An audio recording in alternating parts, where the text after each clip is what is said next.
Baik, selamat pagi semuanya. Assalamualaikum warahmatullahi wabarakatuh. Eh, kita sudah ini karena kita sesuai kontrak ya. Kita di pertemuan online setelah UTS, tapi nanti tidak mungkin kemungkinan jika memang kita dibutuhkan untuk offline, kita akan offline juga. Kita fleksibel saja sesuai dengan situasi yang memungkinkan. Namun karena ini pertemuan pertama setelah UTS, ada beberapa hal yang ingin saya sampaikan terkait dengan UTS yang kemarin dan juga penugasan. Nah, untuk UTS ini sudah saya nilai semua. Kemungkinan akan saya kirimkan di Rabu besok atau paling lambat mungkin Kamis ya ke masing-masing PJ. Nanti PJ bisa mengembalikan ke masing-masing mahasiswa. Kemudian untuk tugas beberapa sudah selesai, tinggal nanti saya bagikan juga bersamaan dengan nilai UTS.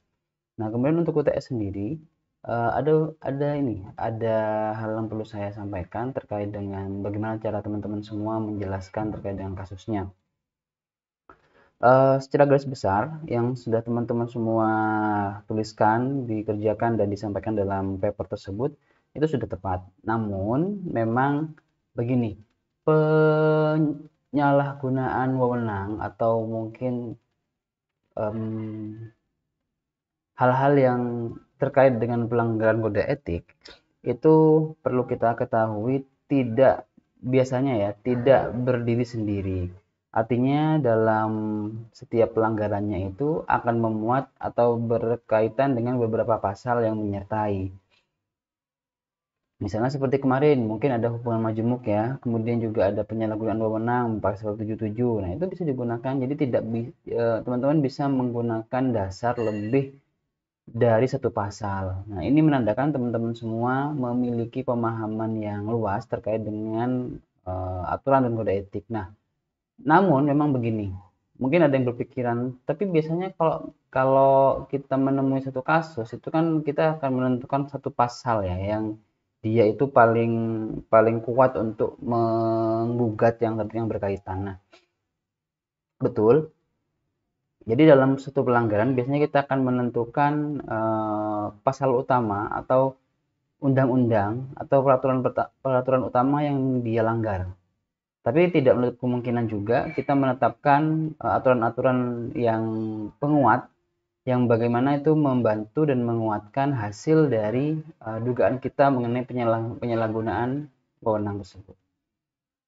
Begitu. Jadi kedepannya mungkin teman-teman bisa lebih lebih banyak dan mungkin lebih lebih dalam lagi untuk mempelajari kode etik karena kode etik ini penerapannya sangat luas ya. Dan ini sangat penting juga bagi kita di iklim akademik karena mata kuliah ini sebenarnya tidak tidak hanya mengajarkan teman-teman seperti mata kuliah yang lain, hanya teori, enggak. Kode etik di sini kita mencoba untuk menerapkannya di dalam setiap aspek kehidupan kita. Dalam cara kita interaksi dengan orang lain, cara kita untuk kuliah, cara kita untuk mengerjakan tugas, cara kita untuk bertemu dengan orang-orang yang baru, cara kita untuk menyesuaikan diri dengan lingkungan yang baru, cara kita untuk menyesuaikan dengan profesi-profesi yang nantinya akan kita geluti, semuanya itu ada di kode etik. Nah, karena semuanya ada di kode etik, maka mau tidak mau teman-teman yang belajar kode etik ya juga harus bisa harus bisa untuk menerapkan kode etik ini dalam setiap aspek kehidupan, apalagi kita di lingkungan akademik ya, yang mana lingkungan akademik ini pastinya akan banyak hal yang bersinggungan dengan masalah etika. Etika dengan dosen, etika SMS, etika WA, atau etika dalam mengajukan penelitian, etika dalam penyelesaian penelitian, dan seterusnya. Oke, itu aja dari saya sedikit untuk yang kemarin untuk UTS. Nah, kemudian untuk yang hari ini kita akan mencoba untuk memahami sisi penerapan kode etik dalam ranah penelitian dan publikasi. Kalau di minggu-minggu yang sebelumnya kita mempelajari kode etik dalam sisi pelayanan terhadap profesi psikolog maupun yang non profesi. Nah, saat ini kita akan mencoba lebih fokus kepada penerapan kode etik dalam konteks penelitian dan publikasi. Nah, ini akan sangat cocok bagi kita, bagi teman-teman semua yang ada di lingkungan kampus dan juga mungkin ada yang tidak ingin menjadi profesi, tidak ingin menjadi psikolog, hanya ingin menjadi researcher, menjadi seorang peneliti. Nah, ini adalah etika yang harus kita sama-sama pahami. Oke.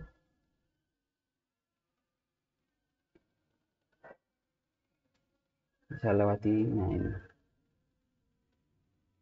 Kalau terkait dengan definisi mungkin bisa saya persingkat saja ya. Jadi kode etik psikologi adalah sebuah pernyataan etika yang memberikan panduan bagi para psikolog dan juga dalam melaksanakan praktek penelitian pengajaran psikologi di Indonesia. Nah, kode etik ini memberikan panduan bagi para psikolog dalam melaksanakan praktiknya para para ilmuwan psikologi untuk meneliti, mengajar, dan tentunya juga terkait dengan publikasi. Nah, sebelum kita lebih jauh ke ranah kode etiknya, maka kita perlu pahami dulu untuk terminologinya atau definisi maupun juga maksudnya apa. Kalau penelitian ini lebih membahas terkait proses penyelidikan yang sistematis, kritis, terencana untuk memperoleh pengetahuan atau informasi tentang suatu masalah, fenomena tertentu dengan menggunakan metode ilmiah. Selama teman-teman semua di Gembleng, berapa tahun ya di kampus ya? Mungkin hitungannya 3 tahun lah ya, 3 tahun untuk menerima teori-teori, setahunnya untuk magang dan juga skripsi.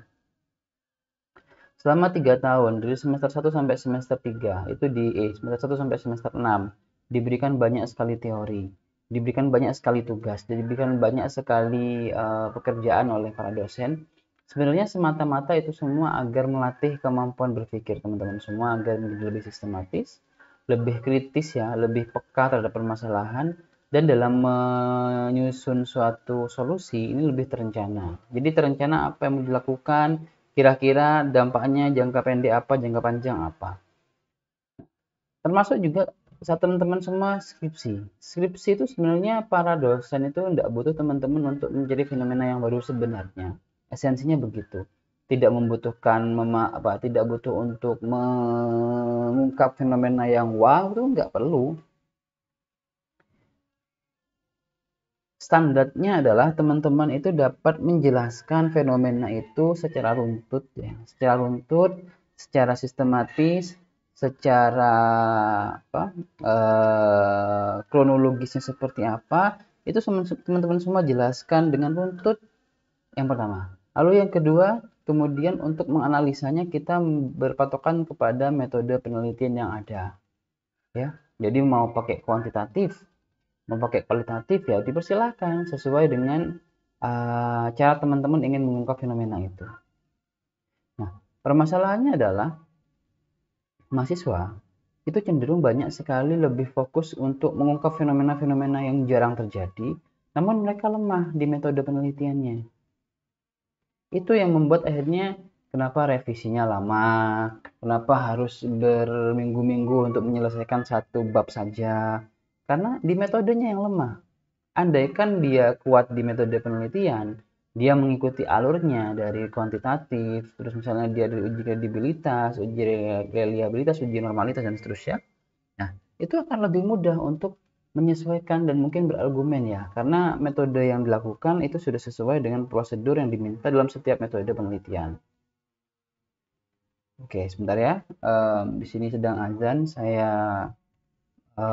break dulu, mungkin sekitar 2-3 menitan.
Baik, saya lanjutkan lagi untuk penjelasannya.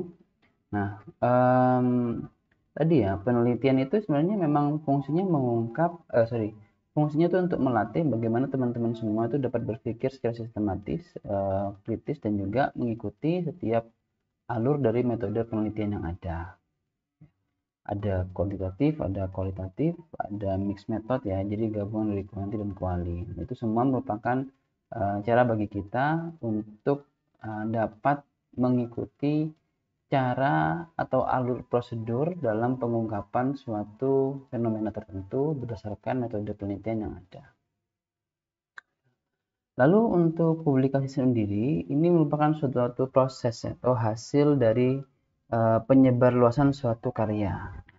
Publikasi ini biasanya berkaitan dengan artikel atau mungkin tulisan yang kita buat. Contoh simpelnya seperti ini. Kalau teman-teman merupakan seorang penulis buku, entah penulis novel, penulis puisi, atau penulis cipta fiksi. Nah, tentunya ingin kan untuk bukunya itu dapat dibaca orang lain, gitu. Agar bukunya itu dapat dipahami orang lain, agar bukunya dapat mungkin menginspirasi orang lain. Nah, kurang lebih prinsip publikasi seperti itu. Penelitian pun juga sama. Jadi saat kita selesai meneliti, apakah sudah selesai? Tidak. Setelah kita selesai meneliti, maka tugas berikutnya adalah kita untuk mempublikasikannya. Nah, publikasi sendiri dalam konteks ilmiah,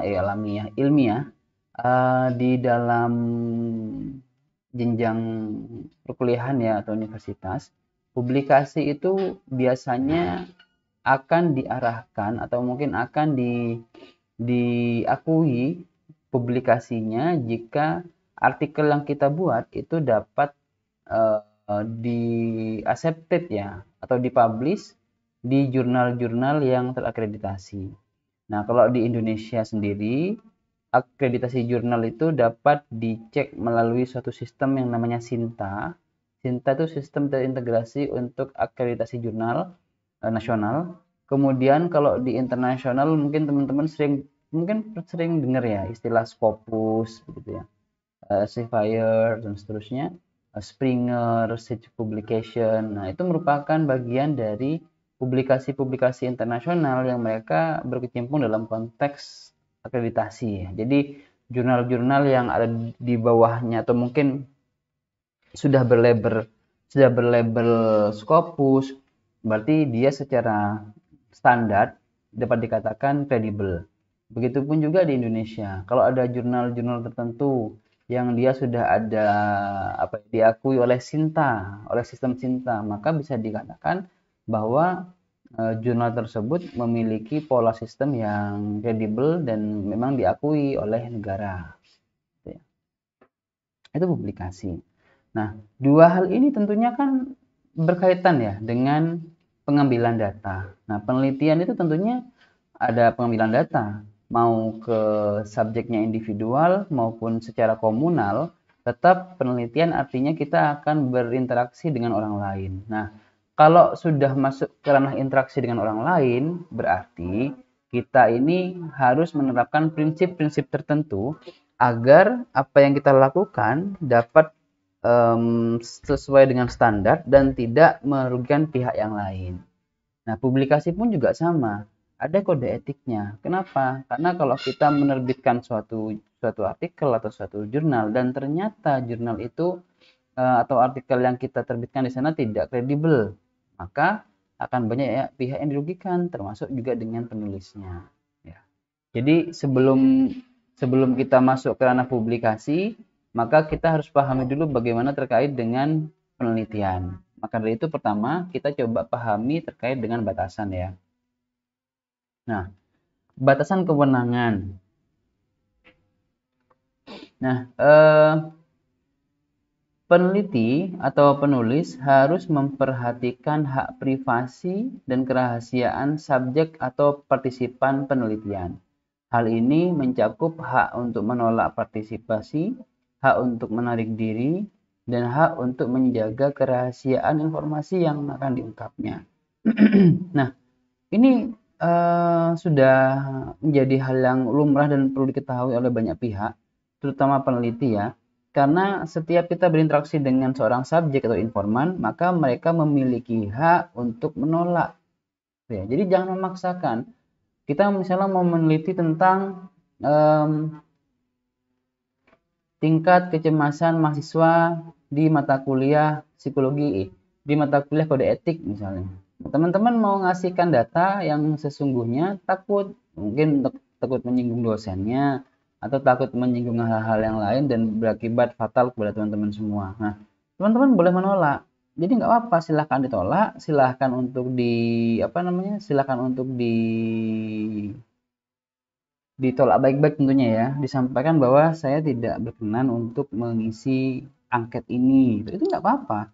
Justru kalau misalnya teman-teman dipaksa dan harus, oh nggak bisa, ini wajib ini misalnya. Tapi dalam proses penelitian ya, bukan dalam hal misalnya minta data terkait dengan identitas diri, dan itu kaitannya untuk kepentingan teman-teman semua, ya silahkan diikuti. Tapi kalau untuk kepentingan personal, beberapa individu tertentu dan teman-teman semua merasa risih untuk mengisinya, ya silakan ditolak, nggak apa-apa.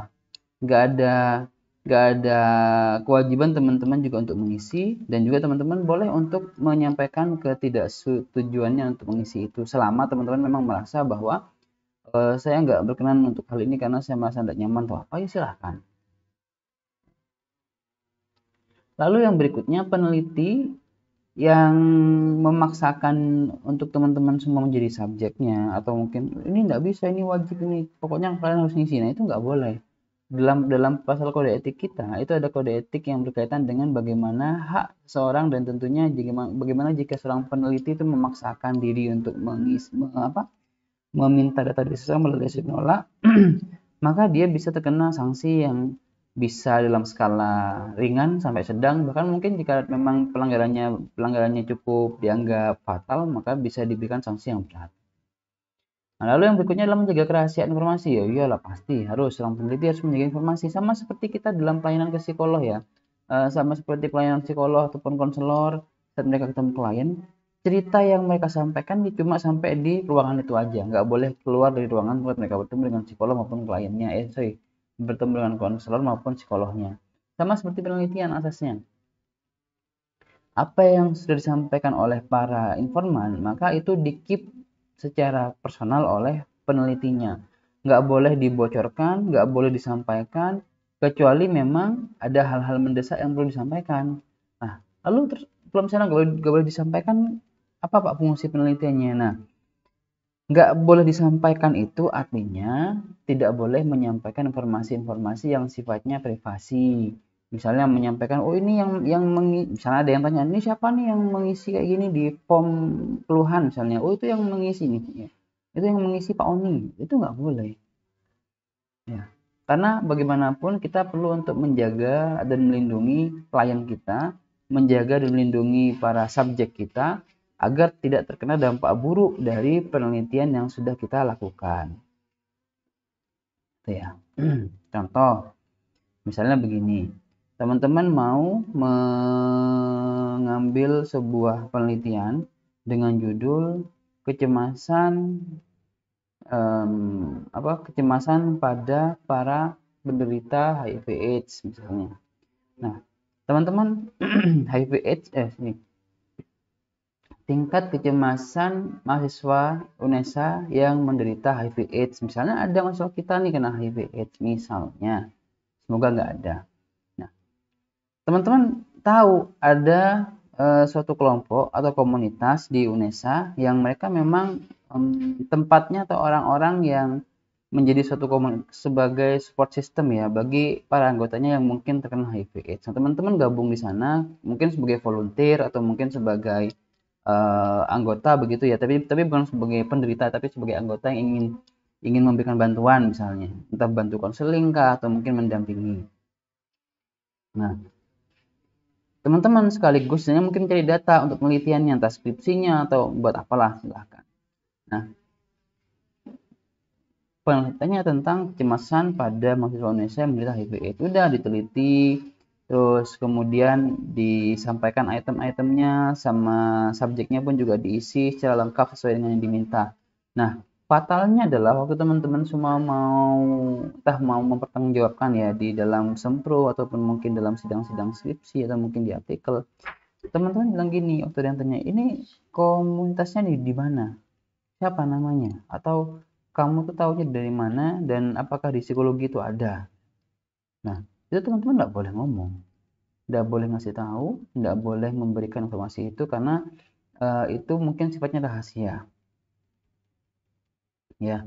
Jadi karena saat teman-teman semua mungkin ya tanpa sengaja menyampaikan hal itu, tanpa sengaja menyampaikan identitas, barangkali yang tanya pun juga juga ternyata nggak ngekip buat dia, dia sampaikan ke yang lain, dan nanti yang lain pun nyampe ke mahasiswa yang lain, dan sampailah akhirnya ke si penderita itu.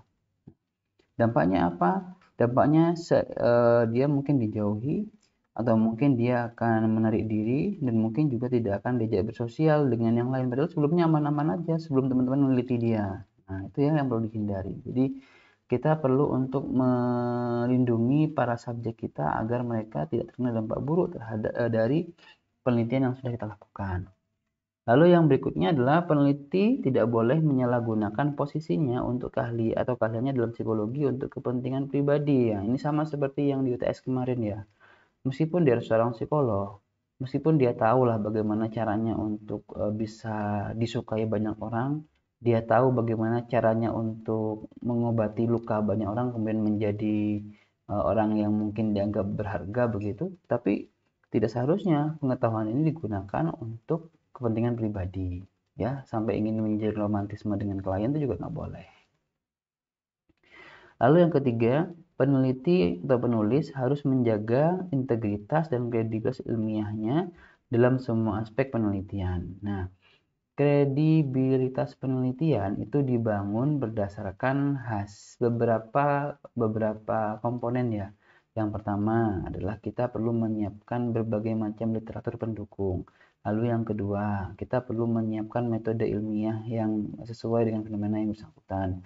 Lalu yang ketiga, kita perlu melakukan uji jika di kuanti mungkin uji normalitas, uji reliabilitas, uji pengaruh dan seterusnya. Jika di kuali ada terkait dengan apa sih yang Miles dan Huberman itu, ada analisis data, ada display data, ada parafrase apa, saya lupa yang kuali. Nah, tapi kurang lebih sama seperti itu. Akan ada proses untuk mengecek kembali apakah yang kita sampaikan dalam artikel atau paper atau mungkin hasil penelitian itu sudah memenuhi kaidah ilmiah apa tidak. Lalu yang keempat, peneliti harus menghindari praktek-praktek yang tidak etis seperti plagiat, manipulasi, dan seterusnya. Ini udah jelas dan teman-teman saya rasa sudah tahu, tidak boleh pakai sistem copy paste. Meskipun memang pada beberapa tugas masih saya temui mereka yang copy paste.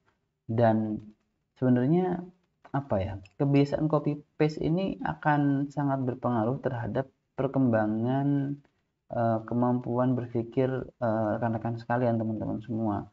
Karena saat kita terbiasa untuk copy paste, artinya kita hanya memindahkan gitu ya, memindahkan hasil berpikir orang lain ke dalam karya kita. Dan tandanya kita tidak berpikir bagaimana caranya untuk mengolah informasi yang awal, sehingga kemampuan berpikirnya pun tidak berkembang. Jadi tetap yang akan rugi adalah teman-teman sekalian. Di sisi lain, plagiat dan manipulasi ini merupakan pelanggaran yang berat ya dalam bidang akademik. Ini dalam beberapa kampus, mereka yang plagiat ini mendapatkan hukuman yang cukup berat ya, cukup serius. Ada yang sampai tidak diluluskan mata kuliah, ada yang sampai bahkan mungkin sampai nggak diluluskan ini di semester itu dikasih nilai D semua, karena hampir di semua mata kuliah dia ada copy paste-nya. Lalu yang kelima, peneliti harus memberikan pengakuan yang tepat kepada sumber atau kontributor yang lain. Ya, ini kayak yang teman-teman semua buat kalau bikin nota pengantar ya. Terima kasih kepada si A, terima kasih kepada si B, si C, dan seterusnya. Nah, ini merupakan bagian dari teman-teman semua mengakui bagaimana kontribusi orang lain dalam paper yang teman-teman semua buat. Lalu 6, Peneliti atau penulis harus memperhatikan dampak sosial dan etis dari penelitian atau publikasi dan berusaha untuk menghindari atau mengurangi resiko. Ini tadi mirip-mirip seperti yang nomor 1 ya. Lalu yang ketujuh, peneliti atau penulis harus mentaati semua peraturan dan persyaratan yang berlaku dalam penelitian dan publikasi, termasuk etika, hukum, dan standar akademik. Oke. Dalam penelitian, itu biasanya ada beberapa etika yang perlu kita ketahui ya. Yang pertama, saat kita mau meneliti, itu kita tidak ujuk-ujuk langsung ngambil data ke lokasi tempat tes. Kalau kita mau ambil data, biasanya kita jika sesuai etikanya, satu, kita perlu izin dulu ke kepala lembaga. Lalu yang kedua, jika lembaga itu ada di satu daerah, entah dia lembaga swasta maupun lembaga di bawah pemerintah, maka kita diwajibkan sebenarnya untuk mengajukan izin penelitian ke Bakesbangpol. Bakesbangpol itu badan yang terkait dengan pengelolaan informasi, arus, serta bagian riset di setiap Pemda itu ada. Ya. Jadi kita perlu untuk ke Bakesbangpol namanya. Itu singkatannya saya lupa. Coba teman-teman bisa searching ya, Bakesbangpol. Itu merupakan lembaga yang nantinya akan menjadi tempat kita untuk meminta izin penelitian. Boleh nggak saya meneliti di sini? Subjeknya ini, tujuan penelitiannya ini. Nah, kayak gitu. Kemudian setelah dari Bakesbangpol misalnya disetujui, maka nanti akan diberikan surat semacam surat izin ya dari Bakesbangpol untuk melakukan penelitian. Nah, surat izin ini nanti teman-teman bawa diberikan ke kepala lembaga masing-masing. Nah, kemudian untuk aturan dan izin penelitian ya. Jadi mungkin saya highlight yang pertama saja, kalau yang lain kayaknya sudah bisa dipahami sendiri. Nah, peneliti harus memperoleh izin etik dari lembaga atau instansi yang berwenang sebelum melakukan penelitian. Nah, ini wajib. Tadi kalau di suatu instansi atau lembaga, baik itu swasta maupun negeri di suatu Pemda atau daerah, maka teman-teman semua wajib untuk minta izin penelitian ke Bakesbangpol. Kalau teman-teman mau meneliti di rumah sakit misalnya, teman-teman tetap wajib ke Bakesbangpol. Setelah dari Bakesbangpol, teman-teman semua mengajukan penelitian kepada komisi etik yang ada di dalam rumah sakit. Jadi komisi etik itu merupakan salah satu bagian di rumah sakit yang menaungi terkait dengan riset maupun penelitian yang akan dilakukan oleh baik itu dosen maupun mahasiswa. Nah, fungsinya apa Pak? Komisi etik kan tadi kita sudah ke Bakesbangpol. Nah, komisi etik itu lebih kepada bagaimana menempatkan kita atau mungkin memposisikan kita sebagai peneliti, namun tetap dijaga juga untuk resiko-resiko yang lain. Nah, contohnya teman-teman Pak, saya mau meneliti tentang tingkat stresnya para pasien penderita TBC misalnya. Nah, tentunya komisi etik akan begini, oh jangan TBC ya, soalnya TBC itu kan penyakit menular dan itu penularannya lewat udara. Nah, kalau nanti mas atau mbaknya berinteraksi sama pasien TBC, saya khawatirnya nanti malah tertular TBC-nya. Jadi silakan teman-teman bisa sampaikan sesuai dengan kebutuhan, nggak perlu ditutup-tutupi, nggak perlu disembunyikan niatnya apa, sampaikan saja karena biasanya komisi etik itu tidak hanya kan nggak boleh di sini, yang lain aja. Nah, tapi mereka juga memberikan solusi. Oh, jangan di TBC ya, mungkin kita coba di pasien diabetes saja karena kalau diabetes tidak menular secara ini ya, infeksiusnya itu rendah, misalnya kayak gitu. Atau mungkin kepada tingkat stresnya orang-orang yang akan dioperasi, barangkali mereka kan dalam posisi yang tidak menularkan penyakit, jadi silahkan ya. Lalu partisipan penelitian. Nah, penelitian itu kan pasti ada partisipannya ya, pasti akan ada subjeknya, itu sudah pasti akan ada orang-orang yang kita libatkan untuk kita ambil datanya, itu kita sebut partisipan. Nah, partisipan di sini memiliki beberapa hak dan kewajiban. Yang pertama adalah partisipan penelitian harus memberikan persetujuan tertulis ya, yang bernama informed consent. Ya.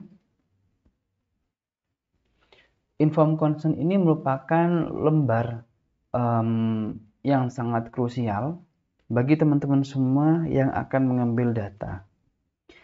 Sama seperti halnya kepada para psikolog yang akan melakukan tindakan konseling maupun psikoterapi kepada klien, para peneliti juga memberikan informed consent kepada para subjeknya agar subjek tahu apa haknya, apa kewajibannya, apa yang akan dia dapatkan, dan dia itu sedang berbicara dengan siapa. Karena informed consent ini akan memuat banyak sekali informasi dan tentunya informasi ini akan sangat berguna bagi para subjek agar tidak mengalami kerugian dari hasil penelitian yang sudah kita lakukan. Lalu yang kedua, peneliti harus menjaga kerahasiaan identitas. Ya, wajib, jangan sampai bocor, jangan sampai di-spill ya. Jangan sampai disampaikan ini yang menyampaikan hal tersebut si A atau si B itu tidak boleh. Karena itu nanti akan berdampak sangat besar terhadap bisa saja mempengaruhi kehidupan mereka ya atau subjeknya. Makanya kita perlu berhati-hati sekali dalam menyampaikan hal tersebut. Lalu yang berikutnya adalah partisipan penelitian memiliki hak untuk menolak berpartisipasi. Ya, boleh. Boleh mau nggak ikut, boleh nggak mau menyampaikan data juga boleh, silakan. Jadi jangan sampai teman-teman itu mau dimanipulasi ya. Artinya ini wajib. Nah, lihat dulu jika memang itu terkait dengan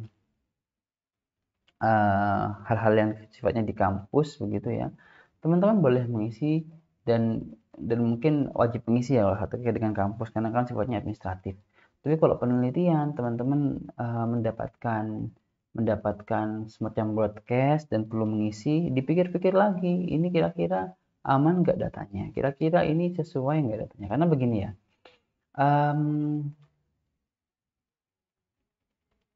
penyebaran angket online itu yang benar, yang pertama, sebelum teman-teman semua memberikan jawaban, harus ada semacam disclaimer terlebih dahulu. Artinya begini, peneliti akan bertanggung jawab terhadap kerahasiaan data dari klien atau mungkin dari subjek. Tidak akan menyebarluaskan informasi yang sifatnya rahasia. Nah, itu adalah disclaimer di awal. Dan nanti teman-teman boleh memilih untuk setuju atau tidak. Nah, kalau setuju, maka akan masuk ke dalam isian identitas. Kalau nggak setuju, ya nanti cuma masukkan identitas saja, alasannya apa nggak setuju, dan sudah submit, selesai. Tapi kalau yang tadi setuju ya mungkin dia akan mengisi identitas, terus lanjut untuk mengisi angket-angketnya sampai submit. Nah, bedanya di sana. Kemudian akan yang kedua ya, tadi ya selain ada disclaimer di awal, yang kedua teman-teman semua akan mendapatkan salinan respon. Jadi teman-teman semua akan diberikan salinan respon yang nantinya akan masuk ke dalam email masing-masing terkait dengan jawaban yang sudah teman-teman semua berikan dalam form tersebut. Karena apa? Bisa jadi kalau nggak ada pengembalian respon kayak itu, teman-teman misalnya jawabnya A, ternyata penelitinya, oh saya butuh nih ada yang jawab B, saya rubah jawaban dia jadi B. Nah, bisa kayak gitu, artinya bisa dimanipulasi oleh siapapun. Makanya hati-hati dan pastikan bahwa sudah mengikuti aturan dan kaidah yang berlaku. Ya. Lalu yang keempat adalah perlu dilindungi. Oke, sudah. Yang kelima, harus diberikan perlakuan yang adil. Ya, wajib ya.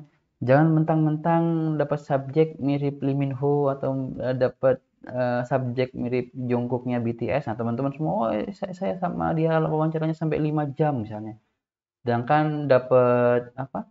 Nah, dapat subjek misalnya orang Indonesia gitu ya, yang modelnya kayak kita-kita ini cuma dikasih waktu 15 menit, itu enggak boleh karena sifatnya diskriminatif ya, dan juga tentunya ini enggak imbang untuk pengambilan datanya. 5 jam sama 15 menit. Kira-kira kan pasti kan enggak akan berimbang tuh untuk informasinya ya. Lalu yang keenam, partisipan harus diberikan informasi tentang kemungkinan adanya dukungan atau bantuan setelah penelitian selesai jika diperlukan ya.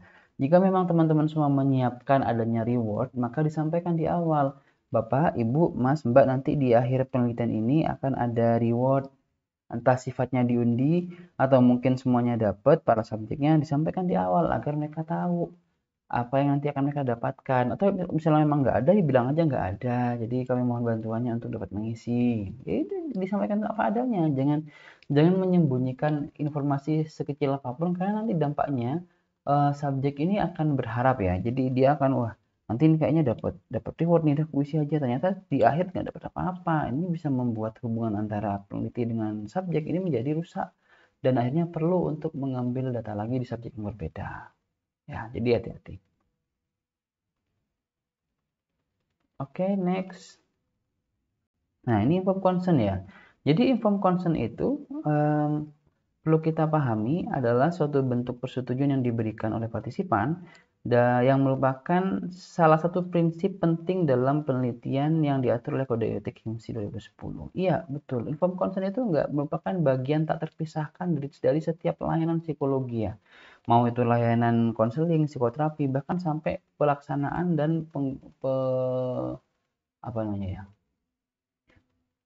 pelaksanaan dari riset atau penelitian itu ada informed consent-nya untuk melindungi klien, untuk melindungi subjek. Nah, fungsinya apa sih? Satu, memberikan kebebasan dan hak pada partisipan. Jadi mereka tahu apa sih haknya, apa sih yang boleh, apa yang enggak. Lalu yang kedua, meningkatkan kepercayaan partisipan. Ya kan nanti akan muncul ya di informed consent itu siapa pewawancaranya, dari instansi apa, dari jurusan apa, dari fakultas apa, tujuannya apa. Nah, jadi akan lebih terasa official ya, jadi resmi gitu. Gak ujuk-ujuk kita sambil ngopi sambil wawancara. Itu etikanya agak kurang bagus. Lalu yang ketiga, memastikan perlindungan partisipan penelitian. Tadi udah berkali-kali ya saya sampaikan bahwa perlu kita jaga identitas maupun kerahasiaan data dari partisipan. Oke? Nah, ini yang tidak boleh ya. Harus menghindari yang namanya manipulasi atau pengelabuan data. Ya. Karena ini akan menyebabkan kerugian pada banyak orang, bukan hanya kepada partisipan, bukan hanya kepada lembaga, tapi juga pada yang bersangkutan. Contohnya begini, di tahun-tahun yang sebelumnya, ada salah seorang kakak tingkat kalian, yang dia tuh dengan berani dan ceroboh sebenarnya, dia itu melakukan memalsukan tanda tangan dosen untuk berkas wisudanya. Nah, sialnya dan memang pasti ketahuannya adalah dosen yang bersangkutan ini tahu loh, ini kok ada tanda tangan saya nggak pernah tanda tangan loh. Ketahuan akhirnya, gitu ya, karena ketahuan ke gap ya, akhirnya dia pemalsukan dan dampaknya apa? Dampaknya adalah waktu yang kemarin itu dia masih para dosen itu kan dirapatkan dan masih berbaik hati gitu ya untuk memaafkan dengan konsekuensi yang ringan gitu, karena mengingat memang selama ini track record dari si mahasiswa ini nggak ada masalah apa-apa, hanya pas itu aja dia ke gap gitu. Nah, sehingga waktu itu rewardnya apa tuh terkait dengan yudisium ya, entah yudisium ditunda atau gimana saya lupa, tapi yang jelas teman-teman semua jangan sampai meniru hal tersebut ya. Perlu untuk berhati-hati dalam menggunakan informasi, menggunakan sesuatu yang mungkin dipercayakan kepada kita. Ya, caranya seperti apa Pak agar kita bisa menghindari pengelabuan atau manipulasi? Ya simpel, satu, jujur. Ya memang harus jujur. Manusia itu kan kalau udah nggak jujur, apa yang menjadi dasar akan dipercaya orang lain? Kan nggak ada. Karena kan kita hanya modalnya kan trust saja ya sama orang ya. Nah, sedangkan kalau yang bersangkutan tidak punya etikat yang baik, maka trust kita akan disalahgunakan untuk kepentingan dia dan ini akan berdampak kepada banyak orang. Lalu yang kedua, penggunaan teknik statistik yang akurat. Ya, jadi agar tidak ada manipulasi, kita perlu menyiapkan dan memahami konsep-konsep statistik yang kuat dan nanti bisa menjadi dasar kita dalam membuat suatu analisa data ataupun hal-hal dalam penelitian. Lalu yang ketiga, patuh pada prosedur. Ya, ikuti metode penelitiannya. Kalau misalnya di kuantitatif, subjeknya minimal 5% dari total populasi, ikuti gitu ya. Kalau kuali, misalnya pakai metode fenomenologi, subjeknya tuh minimal 3 dari fenomena yang ada, ya ikuti. Jangan sampai teman-teman semua di bawah itu, atau lebih nggak apa-apa, karena kan lebih itu kalau misalnya di bawah, misalnya untuk kuanti ya tadi 30, ternyata teman-teman cuma dapat 15, sisanya ngarang, ya itu kan malah malah banyak melanggar hal itu. Jujur, nggak jujur, tekniknya nggak akurat, nggak patuh terhadap proses penelitian. Lalu patuh pada prinsip verifikasi. Iya, verifikasi kan nanti gini. Waktu sempro, waktu ujian skripsi itu kan sebenarnya tahap memverifikasi aja. Teman-teman ngelakuin ini apa enggak sih? Teman-teman itu semua bikin paper ini atau bikin skripsi ini bikin sendiri atau enggak? Ya tahap verifikasi aja. Karena yang tahu bagaimana dinamika di lapangan kan yang turun lapangan ya. Jadi kalau teman-teman semua mengambil data tentang tadi contohnya misalnya masalah HIV/AIDS, ya yang tahu tentang itu ya teman-teman, karena teman-teman yang turun lapangan. Ya, dosen tidak akan tahu, ya mereka hanya akan kuasai konsepnya saja, tapi prinsip di lapangan mereka tidak akan tahu. Nah itulah kenapa saya bilang jangan sampai waktu kita mau ujian ternyata atau sempro maupun skripsi ternyata kita tidak bisa menjawab apa yang sudah kita lakukan sendiri selama di lapangan, kan akan jadi lucu. Ya. Lalu yang kelima, menghindari kepentingan pribadi ya. Lalu yang terakhir, mengikuti konvensi kode etik. Ya. Nah, berbagi data, boleh nggak Pak saya berbagi data? Boleh, nggak masalah, tapi perlu dengan persetujuan. Jadi, itulah pentingnya informed consent. Jadi, misalnya teman-teman pada akhirnya akan men-share informasi ini ke area kampus misalnya, disampaikan di form consent biar dibaca. Nah, kalau yang individunya oh setuju, nggak apa-apa, nanti disebarin aja ke teman-teman di kampus agar mereka bisa terinspirasi, mereka juga bisa belajar dan tidak terkena hal yang sama seperti saya, itu ya silakan selama subjeknya setuju. Tapi kalau enggak, ya jangan. Lalu yang keempat, yang kedua, kepentingan ilmiah. Berbagi data harus dilakukan dengan tujuan meningkatkan pengetahuan dan pemahaman. Lalu yang ketiga, kepatuhan pada aturan dan persyaratan penggunaan data. Lalu yang keempat, patuh terhadap prinsip kejujuran dan integritas. Ya, harus jujur. Mahasiswa itu harus jujur terhadap apa yang mereka kerjakan, karena kalau sama diri sendiri aja dia nggak jujur apalagi sama orang lain gitu ya. Jadi perlu kita untuk merefleksikan diri, karena yang paling mudah itu adalah saat kita berinteraksi dengan diri sendiri ya kan ya. Saat kita sendiri, saat kita hanya dengan diri kita sendiri ya, nggak ada orang lain, kita bisa menjadi diri kita semaunya kita. Artinya kita bisa jadi dirinya kita apa adanya gitu ya. Mau pakai baju yang yang nggak matching warnanya nggak masalah, karena mungkin teman-teman nyaman dan itu karena nggak ada orang akhirnya ya enak-enak aja. Atau teman-teman mau tidur posisi tidurnya ada yang terlentang, tengkurap, ada yang posisinya terbalik atau apa ya, silakan nggak apa-apa. Karena saat kita dengan diri sendiri itu adalah saat yang paling nyaman sebenarnya bagi teman-teman semua untuk dapat menikmati setiap momennya gitu ya dengan diri kita sendiri. Nah, lucunya kalau sama diri sendiri aja ya, misalnya teman-teman tuh mau memanipulasi, saya yakin secara hati nurani itu sudah ada gejolak. Iya tah, gini tah, nggak takut tah. Itu kan teman-teman kan berdialog ya dengan diri sendiri sebenarnya. Sudah tahu kok teman-teman itu salah. Tapi karena satu dua hal, hanya teman-teman mengabaikan hal tersebut. Dampaknya apa ya tadi? Ya, jadi kalau saya dibilang ya semua orang tuh pasti jujur, ada jujurnya, cuma mereka akan kalah terhadap kepentingan-kepentingan yang mereka miliki. Nah, maka jujur itu memang hanyalah untuk mereka yang kuat dan berani, gitu ya. Tapi saya yakin teman-teman semua di sini adalah individu-individu yang kuat, individu-individu yang berani, individu-individu yang memiliki integritas yang utuh, sehingga dalam melakukan apapun tidak saya rasa akan 1000 kali berpikir untuk melakukan pelanggaran tertentu.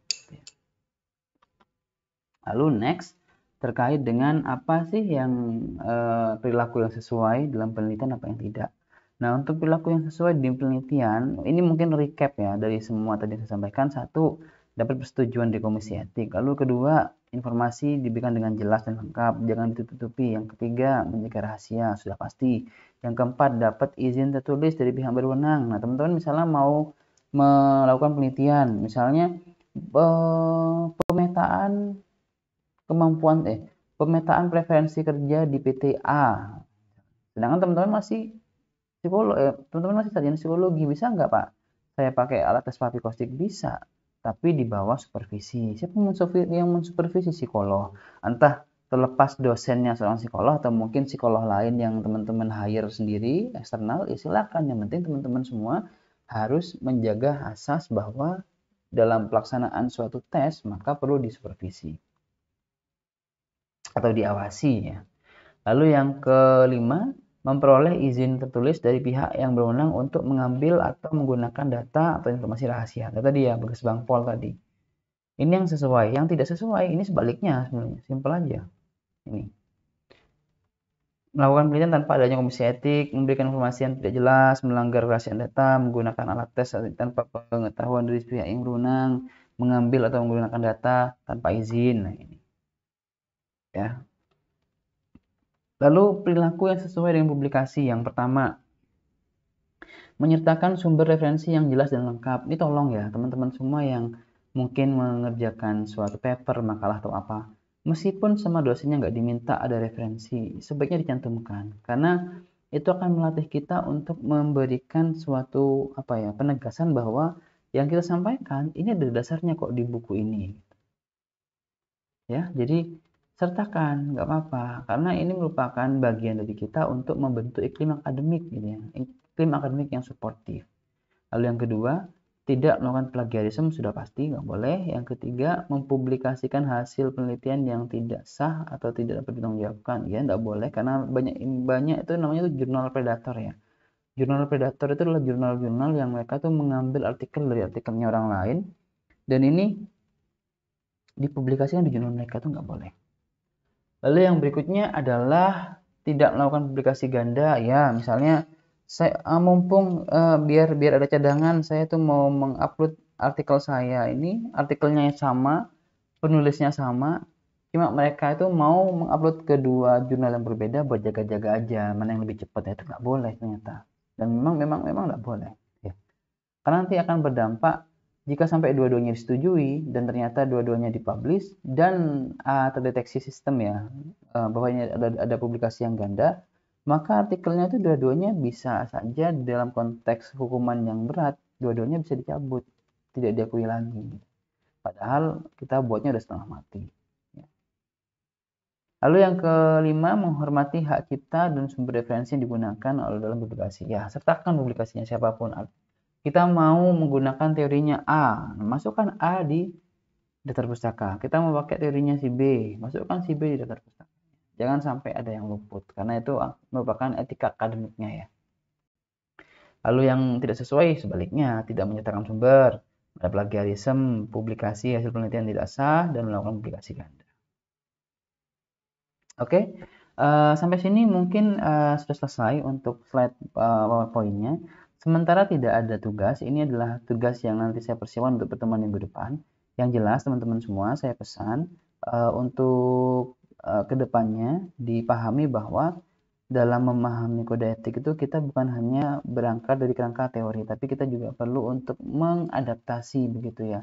Kode etik itu ke dalam kehidupan kita, ke dalam kebiasaan kita, ke dalam pola pikir kita, agar kode etik itu tidak hanya berupa buku fisik, tapi sudah beralih menjadi tuntunan dan kebiasaan yang kita lakukan.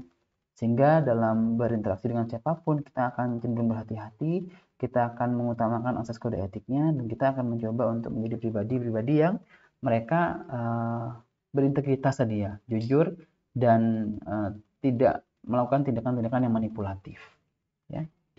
Oke, baik, terima kasih. Mungkin itu aja dari saya. Untuk pertemuan ini tidak akan ada tugas dari saya. Tugasnya adalah minggu depan. Kita jumpa lagi di pertemuan berikutnya. Saya akhiri. Selamat pagi semuanya. Selamat menjalankan ibadah puasa bagi yang menjalankan. Oh iya, satu lagi. Kalau nanti teman-teman semua mendekati Lebaran, saya dikonfirmasi aja. Kalau teman-teman semua mau bertemu online, maka akan saya siapkan. Tapi kalau teman-teman semua kiranya menginginkan tugas pengganti, ya saya persilahkan. Nanti akan saya aturkan aja. Karena biar teman-teman itu lebarannya lebih tenang begitu ya, nggak membawa tugas apapun ke kampung halaman masing-masing. Oke, itu aja dari saya. Terima kasih. Jumpa lagi di pertemuan berikutnya. Selamat pagi semuanya. Wassalamualaikum warahmatullahi wabarakatuh.